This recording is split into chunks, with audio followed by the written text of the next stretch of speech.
Well, yes, we'll be talking about security, but don't forget that the northern governors met yesterday, and they were talking about this farmers, the headers, the killings across the country. It brought the northern governors together to find a way to put an end to the menace. And yesterday, the group under the aegis of Northern Governors Forum resolved to embrace methods of herding by ranching or other acceptable modern methods.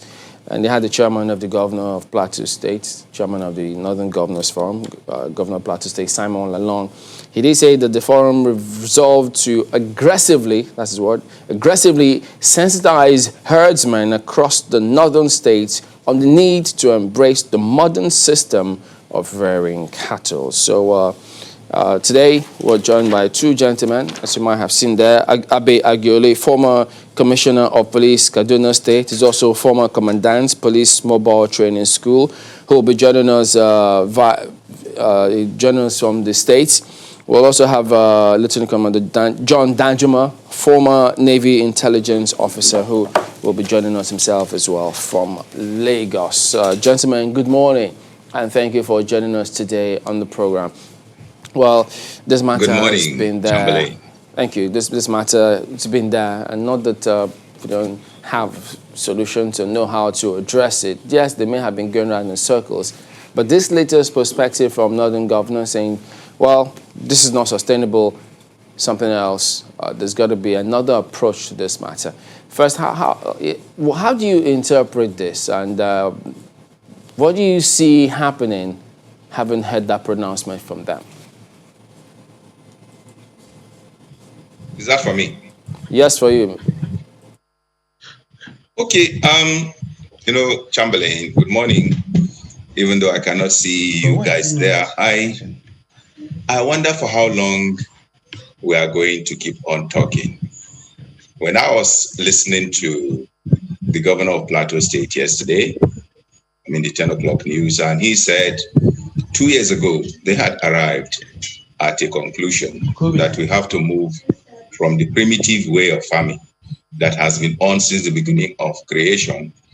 I began to wonder, because at the end of the day, he said, even though they had provided the land, that they were waiting for funds, to continue. And I begin to wonder, with all the security votes that they have, which they do not need to account for, and with all the urgency, that we have in other parts of the world, or even bringing it down to the family setting. In the event that the income, of the parents falls, do they continue to live the way they have been, or do they make sacrifices? It is not out of place, for the governors to say, okay, for so number of months, I'm not going to collect my pay, just so that our people can be safe. So for me, it is so much talk and no action. And the more we move, the more we remain in the same place. That's my take on that. Okay, so the governor also said, well, this will go beyond the Northern Governors Forum and move into the Nigeria Governors Forum, which is the umbrella body of governors in the country. And you expect that, all the governors of the 36 states will come together. We've had them meet in their different regions. We had Southwest governors meet. We had North Central governors meet on insecurity, now Northern governors. And you expect all these ideas to be aggregated. But this is not the first time they have discussed issues around security. In fact, speaking to the governors, they'll tell you, we have raised these issues. So one wonders, what is different, or what should be different this time around? How should they approach it? You think that maybe this is still the same thing, but at least this presents an opportunity for us to approach this in a different way. So how should the governors specifically now approach this? Because we have an opportunity here. Yes. I was just thinking the other day, and I said to myself, imagine the difference between our native way of bringing birds, this chicken, and the way the science has enabled us to do that. the production rate, the number of birds you can breed, within a given period, is so much higher than the traditional mode of doing it. Now transfer that same thinking to how we rear cattle. Until we begin to see that it is not only in the volume of milk produced, because I think that whilst the agricultural type, the one that is science-based, produces thousands of liters, our own produces barely hundreds. So it's not only in the quantity of milk produced that you see the difference, but even in the number of cows, that are bred. I'm simply trying to say that because the cows have reduced, because of the traditional mode of system that our people have used, they have not been able to keep pace with the demand. And now they have sold all their cattle, all their cows have gone, and the only thing they are left with, no education, no ways of getting credit to continue, and no cows except the guns that they have. So they have turned the guns on people. So for me, the immediate thing to do is to ask ourselves, how do we protect our people in the meantime? If you check clearly, in the past few days, in Kaduna, for example, they have moved, in droves. They go on motorcycles, meaning that they could easily be detected, but nothing has checked their movement, going hundreds of villages, according to the former senator from that state. They have been going on a rampage, killing, stealing, and destroying. So as we have said before, any security system which fails to prevent the criminals from carrying guns must not prevent good people, law-abiding people going about their normal businesses from also carrying guns to protect themselves. It is not a matter of government coming in now. How many policemen do we have in Nigeria? Even if you add up all the military, the Army, Navy, and Air Force, how many do we have to cover all the vast expanse of land? Some people call it ungoverned areas, but I call it ungovernable. We are not able, with the number of personnel, trained personnel we have today, to be able to cover all the areas within the country. The next thing to do, is to allow the people, and this will even generate employment, for the security people, allow the people to carry guns to protect themselves. This is not a new strategy. It's not a new tactic.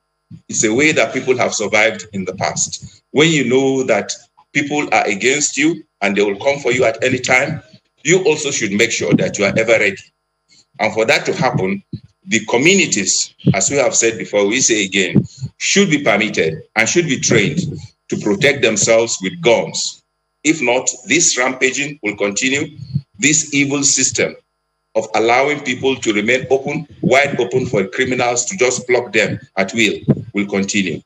We've even seen that it's been quite difficult for the government to even grant some of the security networks across states, especially the southwestern states, a license to bear more sophisticated arms. So you wonder how easy or how soon we'll get that idea of yours working. But so I'm trying to disaggregate this as well. So you have the governor saying we're going to do something, but don't forget they're heads of governments, political leaders, but we have the heads of security agencies, which you have referenced. And I'm looking at a case where each person does what they are meant to do constitutionally, not just in terms of sentiments and all that. So the governors would speak with themselves, come up with political solutions, speak with some of these organizations. But then we have the security agents who are actually on the field.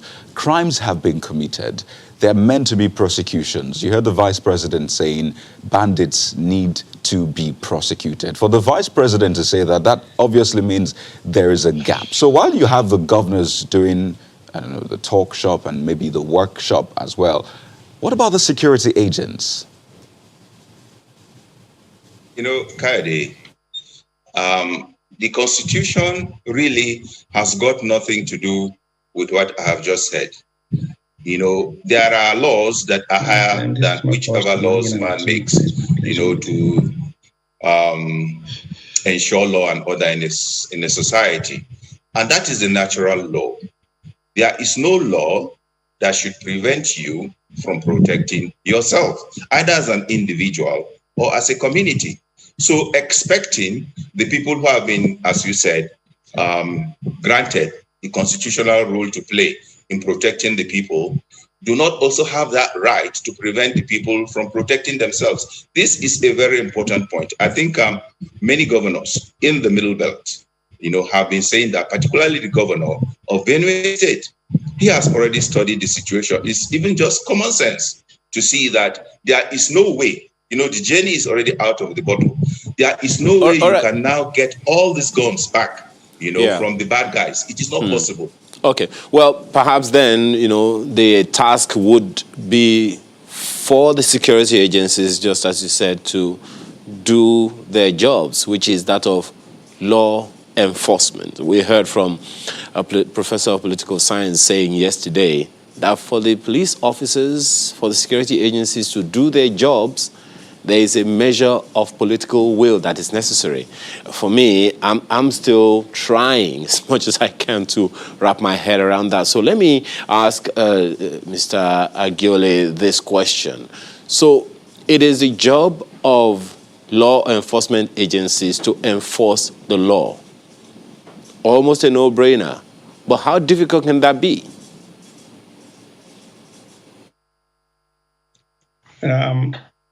Thank you so much. I hope I'm speaking to Clement. And I want to thank you for having me on this program. I think the most difficult thing we have is law enforcement. And for law enforcement to be quite successful, it needs a political will to actualize it. I think with political will, law enforcement would be made easier. I'm sorry, I don't quite understand what you just said, that they need political will to enforce the law that is already in place. Okay, maybe you want to speak from your own experience. You have been commissioner of police in Kaduna State before, so were there times where you were not able to do your job as a law enforcement chief executive for reason of lack of political will? Sometimes I want to think about one language. I call it constitutum historia, that oxygenated the laws. What I mean is maybe we can bypass legality and look at constitutionality of laws, the history of some laws. The question is, what was the intention or the intent of the people, the honorable gentlemen that enacted the Constitution of the Federal Republic of Nigeria? What was the intention when they eliminated certain vital instruments in the establishment of the Nigerian police force? And I am bold to say today that when you look at two sections of the Constitution, establishment of the armed forces and establishment of the Nigerian police force, there is a clause in that of the armed forces. And with apologies to the lawyers, it says there shall be the armed forces of the Federal Republic of Nigeria, and it will include the Army, the Air Force, and the Navy. They shall be maintained and equipped by the Federation of Nigeria. They shall be maintained and equipped.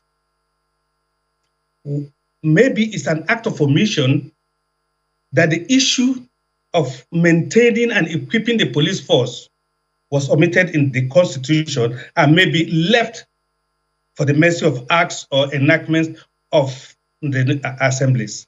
I think we should now face reality that we have a situation. I was Commissioner of Police, Kaduna State, and with due respect to Governor Nasru El-Rufai.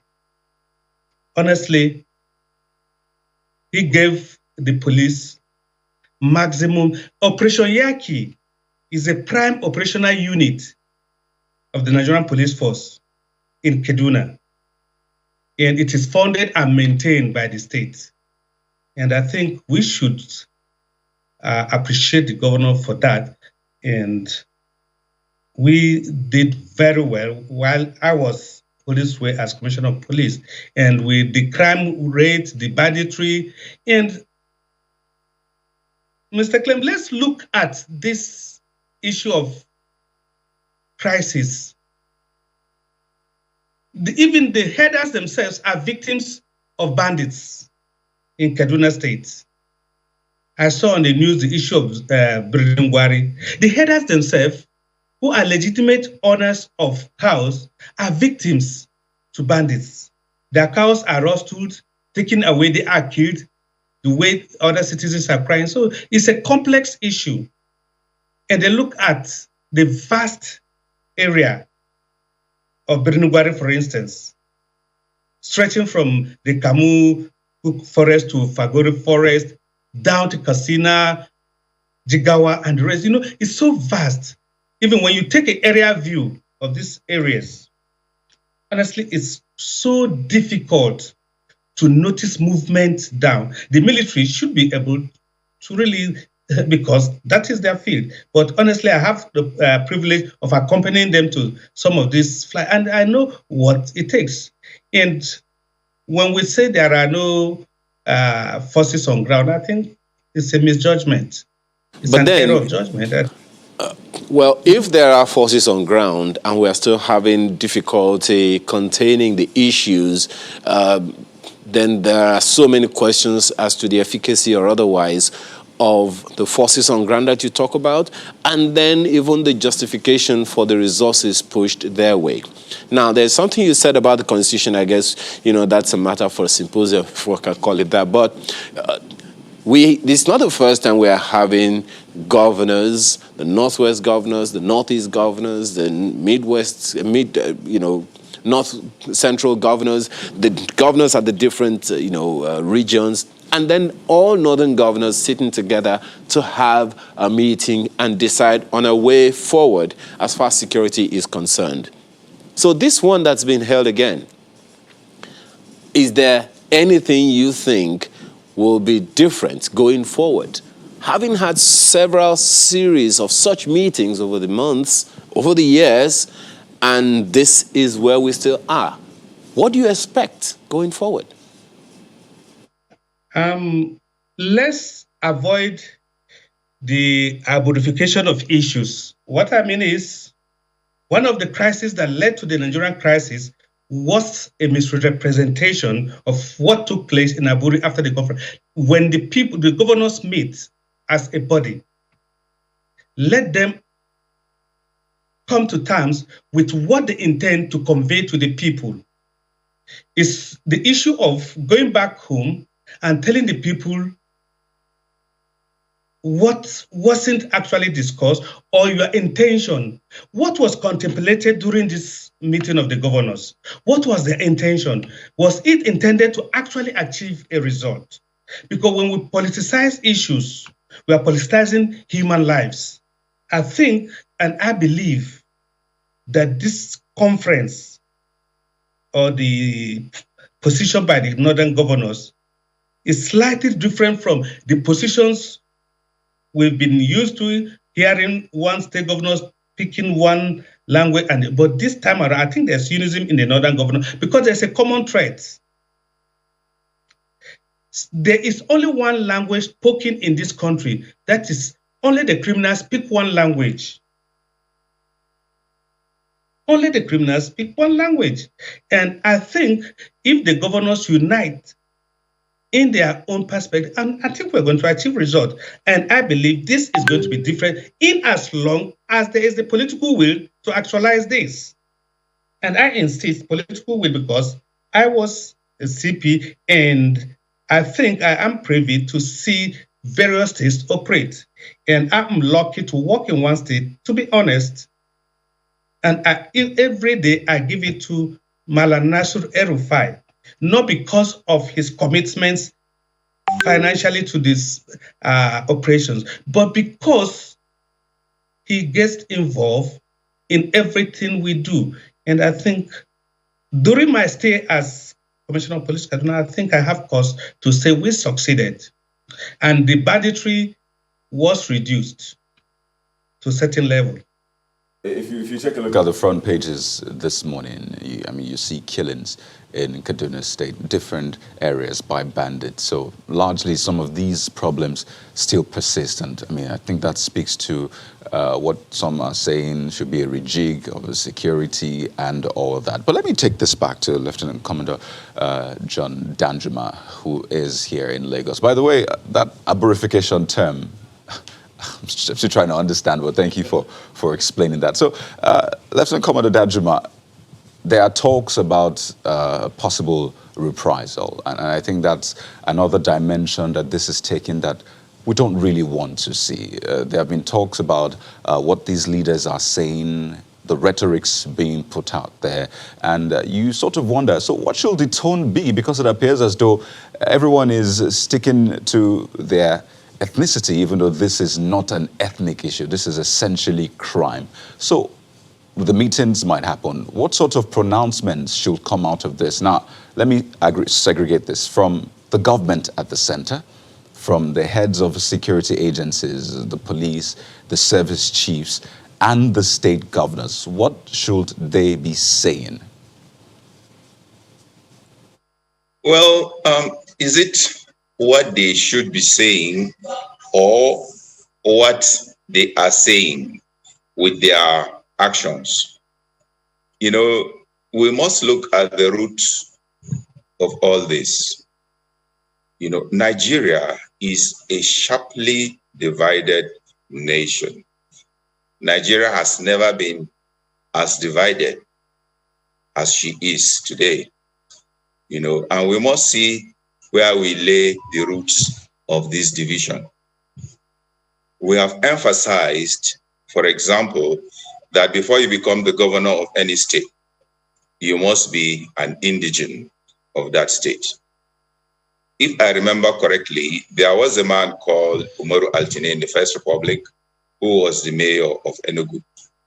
How come a Hausa man, would be accepted to serve the people of Enugu, who are predominantly, if not all, Igbo people? So how have we, progressed or retrogressed in our way of nation building? By emphasizing states, we have even just mentioned northern state governors. So what signals are we sending to the people? How can you have a nation and then you are more Nigerian in some parts of that nation than in other parts? If we don't check these things, if we think that they are normal, for as long as we hold on to these things, how to build a nation is first of all to make sure that you are part of that nation wherever you find yourself. We must not emphasize ethnicity. We must not emphasize culture. We must not emphasize class. We must not even emphasize gender or religion. But all these things are now rife, are now blossoming, and we are seeing the effects even in security. That is why we say Niger Delta militants, we say Fulani herdsmen, instead of focusing on the criminal act of it and dealing with it, we now give it an ethnic color. So for me, even the people themselves that were expecting to come out, to speak to the people, if someone has stolen, everyone knows, look at a dog, for example, a dog that has gone to smear its mouth with feces and comes out and starts in a way, well, this example, this analogy, I think it's going to be very, very delicious when we come from this break. To stay with us.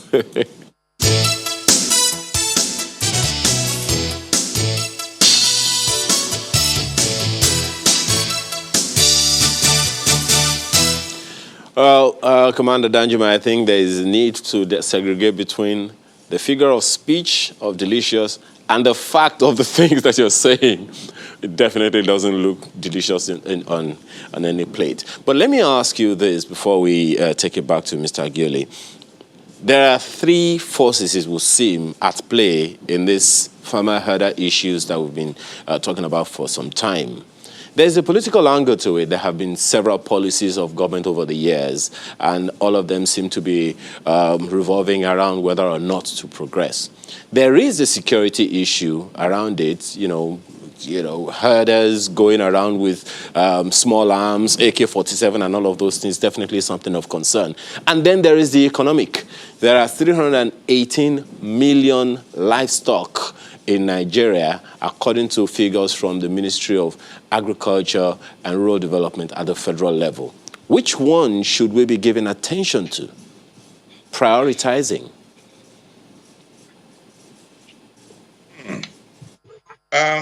Do I understand your question to mean that, can you rephrase your question? Because I don't have a clear idea what you're asking.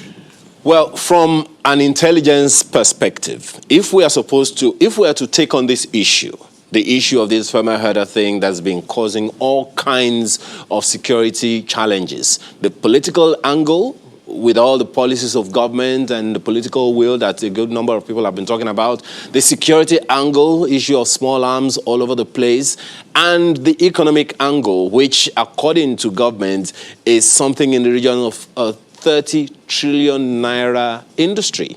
Which should we be prioritizing? Well, I think that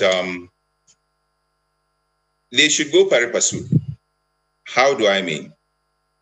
If you check any man that goes out to, and goes out on a hungry stomach, maybe could not sleep because of the hunger and everything. So for me, you should really look at the economy first. The economy. Just this morning, I had channels on Channels TV also that because the cost of the oil that we produce, has gone up, that Nigerians should brace up, for more hardship. The economic school of thought, school of thinking, which is the Keynesian school of thinking that we have been following, has further widened the gulf between the haves and the have-nots. Recently, I had one highly respected economist, whose name I will not mention, say that printing of money, which is the backbone of the Keynesian school of thought, to encourage demand, has not helped us. How can you, in 2015, what 7 million naira could buy, with 45,000 naira dollars equal 7 million naira. Today, in 2021, with that same 45,000 naira, you need about 20 million. Recently, I just came out of a supermarket and discovered that I had bought greeting cards for 9,000 naira. 9,000 naira was about twice how much you could buy a Peugeot car. So we need to look at the economy, all the ways we are further impoverishing our people, the taxation system. Are Nigerians able to pay? I just recently recharged my bill, NEPA bill. And because I'm using a new meter, I was told in their office that this new meter runs faster. So I asked them, how come the meter is running faster and you are charging me higher? And I have no other choice, than to go. So the government must sit down and look at the way they are further impoverishing the people. A hungry man is an angry man. People who are hungry cannot be patriotic, And then look at also the political, it's even joined to the political aspect. If the people in government do not recognize that they first have to lead by way of the sacrifices that they are asking the Nigerian people to make sacrifices, we are not going to go anywhere. Look at the budget, for example. Even though the members of the National Assembly said that, okay, they have now further increased the capital aspect of the expenditure, at par, with the recurrent. But it is not from their own aspect. what is expected is for the leaders to reduce all their own perks, and perquisites, so that the Nigerian people can even see, to use the Nigerian parlance, Gary to drink. But they have not done that. So we now begin to see that the politics, like one other economist has said, is state capture.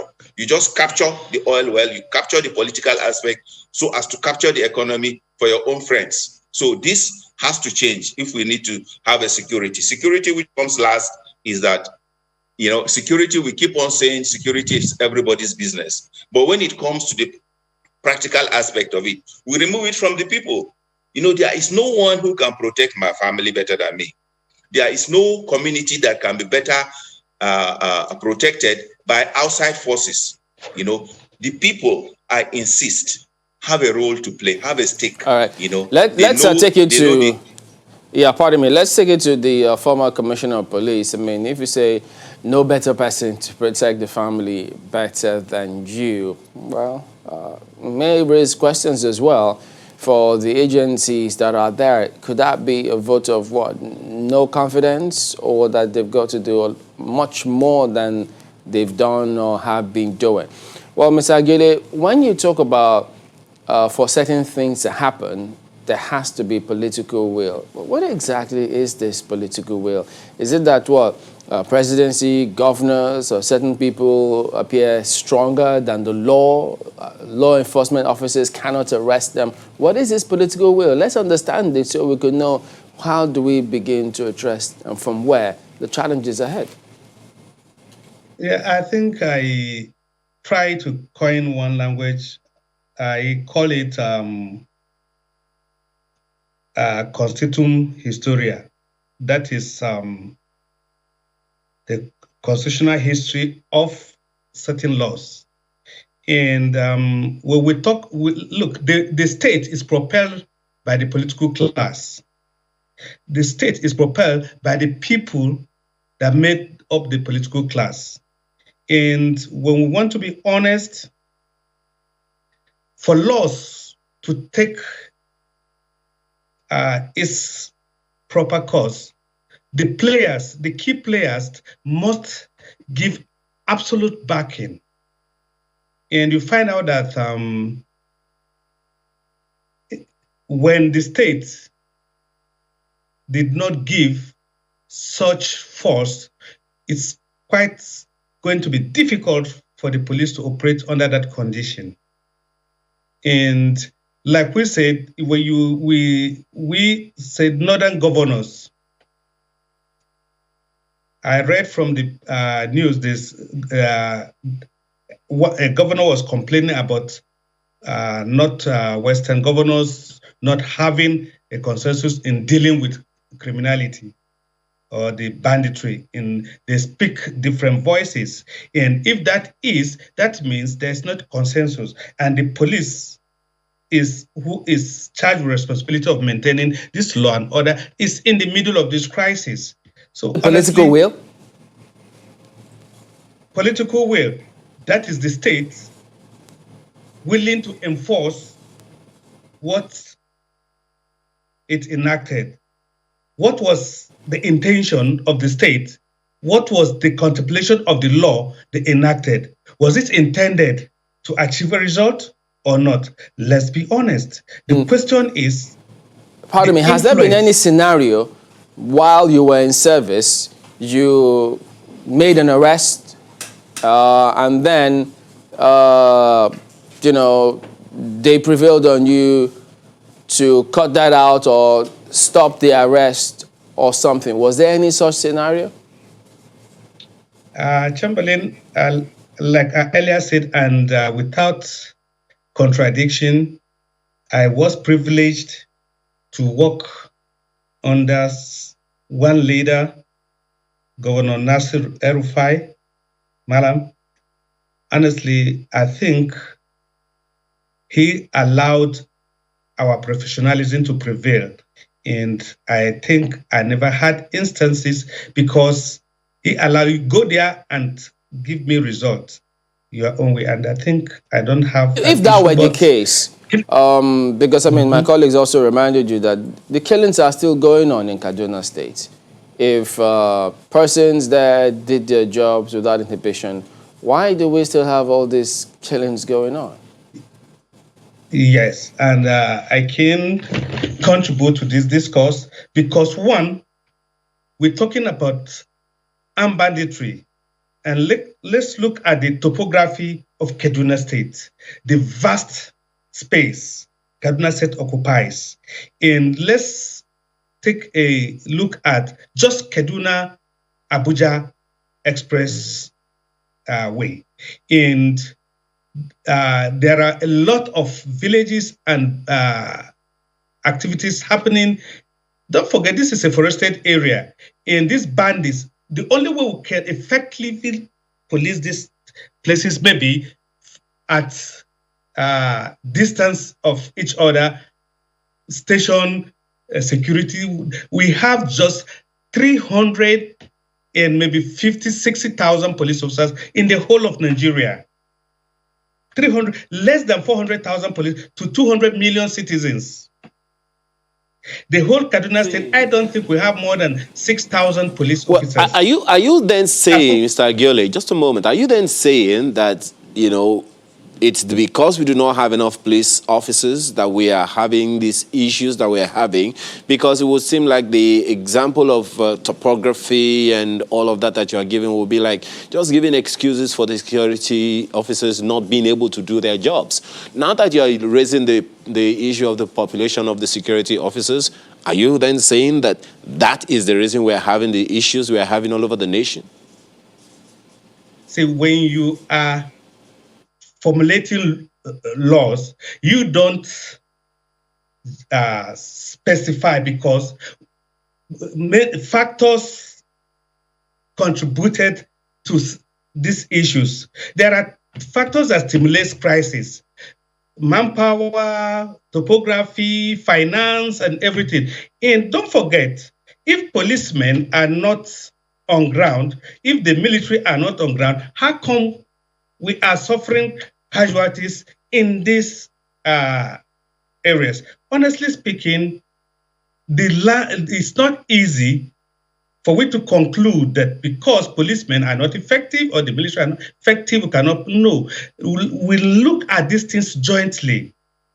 And I think in the overall, like the recent issue in Birungwari and Kajuru area, honestly, when you look at the linkages of this vast area, no matter how you deploy your forces, that 5 minutes gap in between can result to casualties.